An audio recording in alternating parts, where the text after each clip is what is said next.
filling in for Malika Andrews. I'm joined by Anscape senior writer David Dennis Jr. and our NBA champ Kendrick Perkins joining us right now. And guys, let's just get right into it. This past weekend, Luka decided to close things off with the Lakers and stay on the villa with his new boo. That is a Love Island reference for everyone who doesn't know. LA inked him to a 3-year, $165 million extension that ties him to Tinseltown through 2028. And that leaves the Lakers with plenty of future flexibility to build the roster around Luka going forward. Here was President of Basketball Operations Rob Pelinka on the moves made by the Lakers this offseason.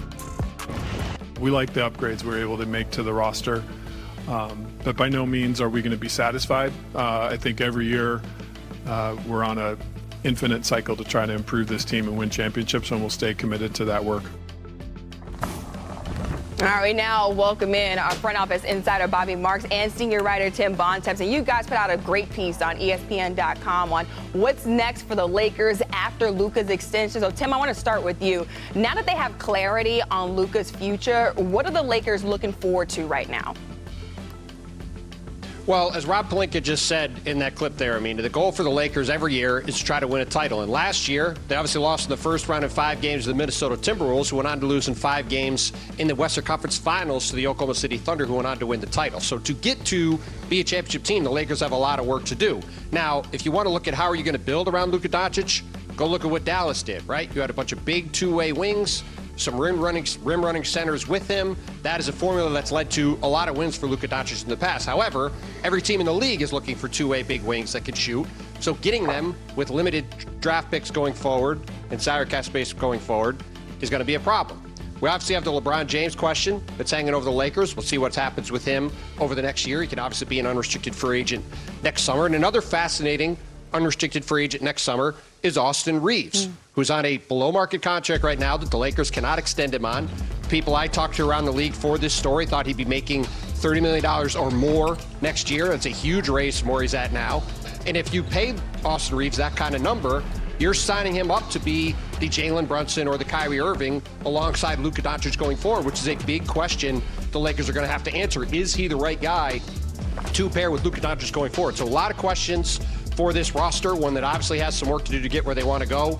And Rob Pelinka has his hands full trying to get this Lakers roster to a championship caliber level in a Western Conference led by the Thunder and the Rockets and all these other contenders up and down the lineup. Yeah, we'll keep an eye on the Reeves situation also. But what everyone wants to know is what's next for LeBron James. Perk, I see you right there. Would you got something for me? I do, because yes, Luka signed the extension, right, and he's going to be there for a while, but he also expressed that he wants to win the championship with the Lakers organization, and the key word that he put in there is that he wants to win now. So I'm going to talk about the now, and when you talk about this Laker team, their biggest issue last year and why they had a first-round exit is, one, guys were playing out of position. So you had a LeBron James playing in the center. They addressed that issue with a young DeAndre Ayton, who showed us when he's competing and playing for something under the right leadership, he could help be a center that go to the NBA Finals. He done it with the Suns. 2, can Austin Reeves be a third option of offensive player on a championship contender? Absolutely he can. When you look at his numbers that he put up last year, 20 points, almost 6 assists, 4.5 rebounds, it was damn near similar to Ja Morant. And so when you think about Austin Reeves and what he could do, and then they address the position of the perimeter defender, but perimeter defense, and add Marcus Smart, because we saw what Anthony Edwards did to them last year in the first round. The Lakers are right in the thick of things, and last but not least, they're finally going into training camp healthy. Jared Vanderbilt, healthy. Right, Gabe Vincent, healthy. Under J.J. Redick in his second year of coaching with a hell of a coaching staff, the Lakers are a legit title contender right now. I'm not picking them, but they definitely are a real title contender. And Perk, those are all valid points right there. Let's switch back to LeBron James. Everybody wants to know what the future of LeBron James is with this Lakers team. So, Bobby, what are the options here for LeBron with 1 year left on his contract?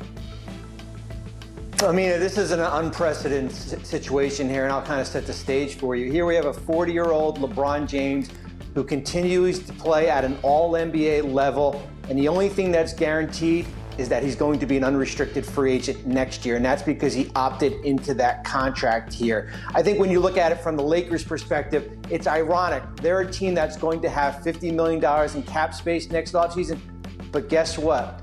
The two best free agents out there are LeBron James and certainly Austin Reeves here. So it's certainly going to be a situation that we continue to monitor as this situation goes throughout the year. I think the big question for me is what happens if this Lakers team struggles during the course of this year, and if they fall out of the top 6 of the Western Conference. Would they ever entertain moving off LeBron James? It does become complicated, certainly from a trade shooter standpoint, but I think we know for one thing, when LeBron James does become a free agent next offseason, there's going to be a line of teams out there willing to sign him if he wants to continue playing basketball. Yeah, a lot of different X factors with this Lakers team, but David, I want to ask you, what chances do you give the Lakers, as they're constructed right now, to win a championship with Luka?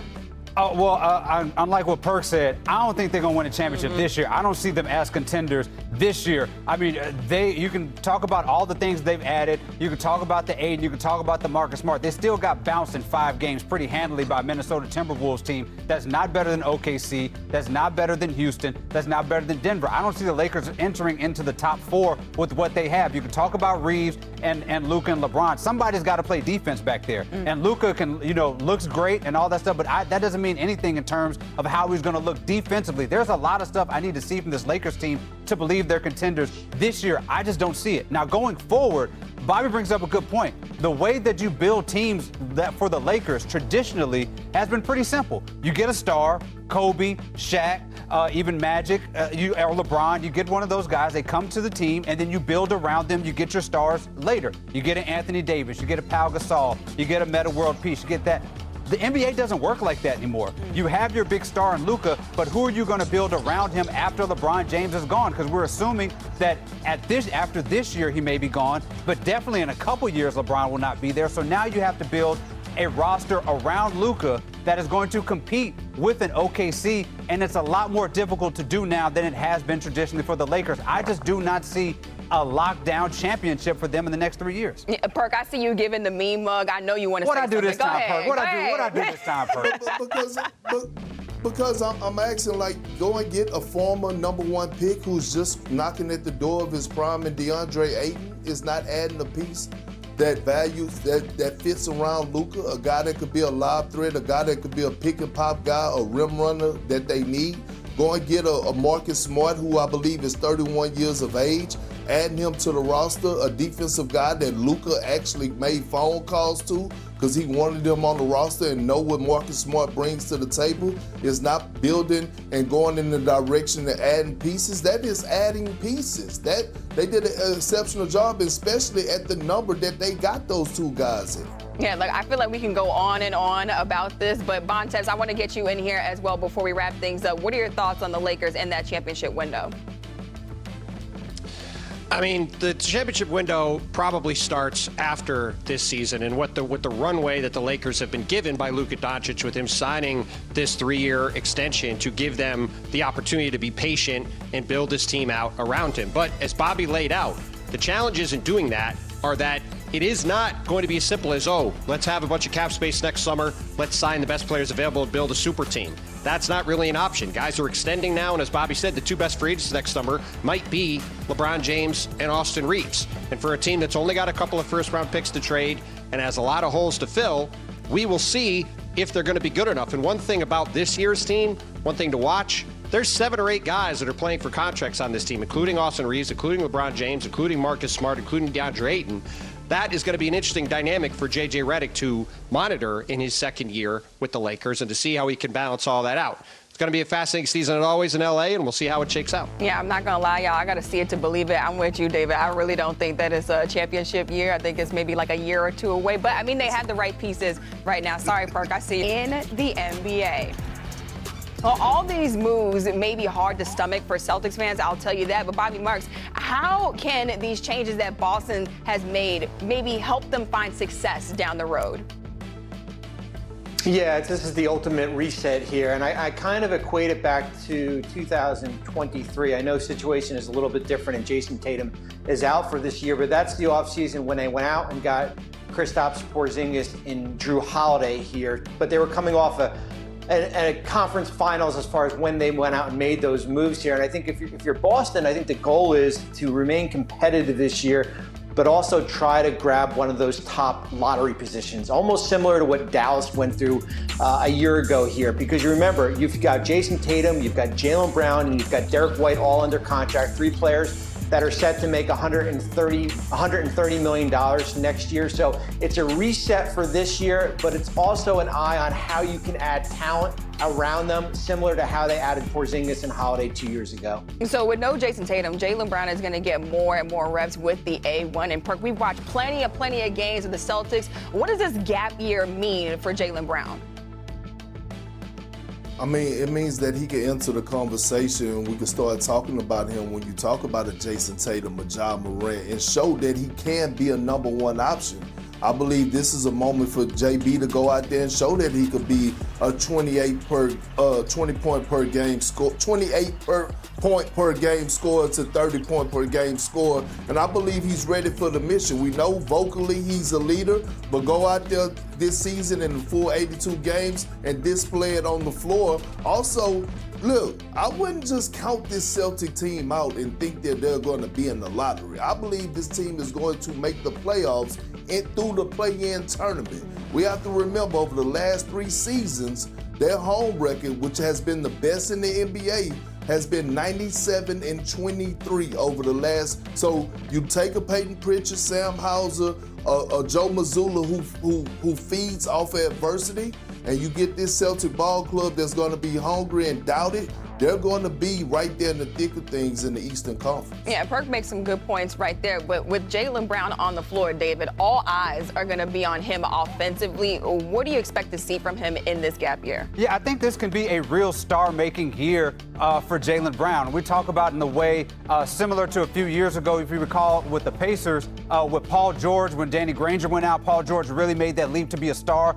We even go back further than that. Tracy McGrady with the Magic, Grant Hill was out, he became a star. Jaylen Brown, of course, we already know is a Finals MVP, but he's always been seen as the second guy to a Jason Tatum. I think success for the Celtics in terms of Jaylen Brown is concerned is you come at the end of this season and you look at a guy, as Perk said, who puts up 28 points, who shows a ton of leadership and does actually get this team in that play-in. And you can say we have a 1 and a 1A because Jaylen Brown has made a true ascension to that next level by being the guy with Boston. I think that can be a net positive for them. Yeah, there's plenty of room for Jaylen Brown to really show the rest of the league who he is. And the one thing that stands out to me, though, is even though that this is going to be labeled as a quote-unquote gap year for the Celtics, the East is still wide open, as you can see right there. So, Perk, if Cleveland and New York are shoe-ins for the top 2 seeds, who do you think is the 3rd best team in the East?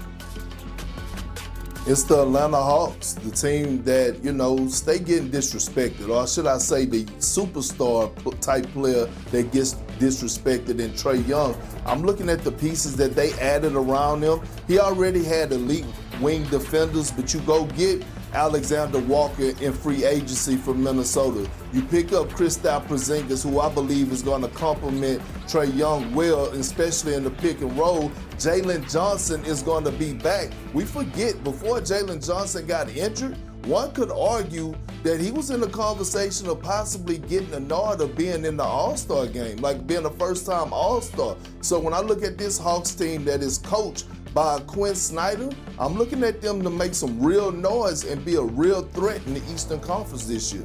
I do like the Hawks. I think they have Pacers potential in terms of a team that can get hot come playoff time. There's a clear top 4 in the East with Cavs, Knicks, Hawks. But for me, the 3rd best team is the Orlando Magic. That team, to me, was derailed by injury. Last year, I thought they were one of the 4 best teams in the East if they